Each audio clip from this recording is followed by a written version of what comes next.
আসসালামু আলাইকুম দর্শক, welcome back to my channel. তো আজকে আরেকটা নতুন আইটেমের রান্না নিয়ে আপনাদের সাথে হাজির হয়ে গেলাম। তো এই রান্নাটা একদম নতুন আমার জন্য, যদিও গ্রাম্য রান্না। তো আমার চ্যানেলে বেশিরভাগই একদম গ্রামের ট্র্যাডিশনাল রান্নাগুলো বেশি পাবেন, যেগুলা অহরহ পাওয়াই যায় না। তো শ্বশুরবাড়ি না আসলে হয়তো এই রান্নাটা কখনোই হইতো না, বাট সেটা ছিল বিদায় করতেছি আজকে। তো আজকে যাই হোক রান্না করব আমি শুটকি। তো আগে দেখতেই পাচ্ছেন পেঁয়াজ কুচি, আমি সরিষার তেল দিয়ে রান্নাটা করতেছি।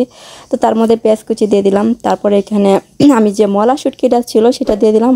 আর এক এক করে মরিচের গুঁড়া, হলুদের গুঁড়া, ধনিয়ার গুঁড়া, সজের গুঁড়া, তারপর জিরা বাটা সবগুলো দিয়ে আমি ভালো করে শুটকির সাথে কষে নিলাম। সবগুলো মশলা আমি ভালো করে মশলার সাথে তেলের সাথে কষে নিলাম। তো দেখতে পাচ্ছেন পানিটা একদম শুকিয়ে গেছে আর তেলটা কিন্তু উপরে বেশি আসছে। তো এবার এখানে আমি দিয়ে দিব এই তো ডাঁটা। তো ডাঁটা ছিল একদম কচি কচি ডাঁটা। তো এই ডাঁটাটা কিন্তু আমাদের ক্ষেতের, ও সেখানে বলা হয়নি। তো আমার শ্বশুর কিন্তু মাশাল্লাহ প্রায় কৃষিকাজ করে। কৃষিকাজ বলতে আমরা তরকারি সবজি সেগুলো কিনতে হয় না, যা করে উনি সেটা আমাদের হয়ে যায়। তার মানে আমরা একদম টাটকা সবজিটা খেতে পারি, একদম সার মুক্ত, ফরমালিন মুক্ত যে সবজিটা, সেটা আমরা খেতে পারি। তো আমি আমার শ্বশুরের একদিন কৃষিক্ষেতগুলো ভিজিট করবো ইনশাল্লাহ, সেটাও খুব শীঘ্রই আপনাদের সাথে শেয়ার করব। তো আমার শ্বশুর মোটামুটি সব ধরনের সবজি লাগায়, যেন আমরা কিনে না খাই, সেই জন্য তিনি একটু একটু করে সব ধরনের সবজি লাগাই। তো এটা আমার কাছে খুবই ভালো লাগে, যেহেতু আমরা গ্রামে থাকি, যেন আমরা একদম অর্গানিক খাবারটা খেতে পারি। তো যাই হোক, সেটা মশলার সাথে আমি ভালো করে ডাঁটাটা কষিয়ে নিলাম। তো এইভাবে যে রান্না করে খাওয়া যায় শুটকি দিয়ে, সেটা আমার আগে জানা ছিল না। তো আজকে একদম নতুন নতুন আইটেমে রান্না করতেছি। তো নতুন রেসিপি করতে আমার খুবই ভালো লাগে, আর বিশেষ করে ভালো লাগে যেহেতু রান্নাটা আমার শখ, নতুন নতুন রান্না করতে।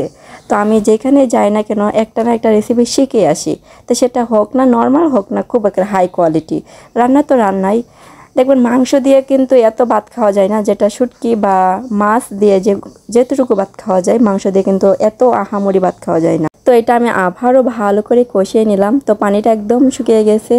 তো এটা একদম আমি শুকনা শুকনা করে রাখবো, যেন ভাতের সাথে একটু ঝোল মাখা মাখা, ঝোলটা একটু ভরে। তো এভাবে আমি রান্নাটা করব। তো আমার রান্নাটা কিন্তু হয়ে গেল একদম। তো এটা কেউ কি বলবে যে এটা ডাঁটা আধো, সবাই কিন্তু ভাববে এটা কচুরলতি, কিন্তু না, এটা কিন্তু ডাঁটা। তো ডাঁটা আমার রান্নাটা হয়ে গেছে প্রায়, এই তো দেখতে পাচ্ছেন একদম টেনে গেছে। তো সেটা যদি গরম ভাতের সাথে আপনি খান, একদম ঝাল ঝাল শুটকির ডাঁটার তরকারিটা, আমি আই হোপ যে সবারই ভালো লাগে। যাই হোক, আজকে এই পর্যন্তই। সবাই অনেক ভালো থাকবেন, সুস্থ থাকবেন, আমার জন্য দোয়া করবেন। তরকারিটা কেমন হয়েছে অবশ্যই একটা কমেন্ট করে জানাবেন। আর প্লিজ প্লিজ আমার চ্যানেলটা সাবস্ক্রাইব করবেন এবং আপনার বন্ধু এবং আত্মীয় স্বজনকে দেখার সুযোগ করে দিবেন। তো আজকে এই পর্যন্তই।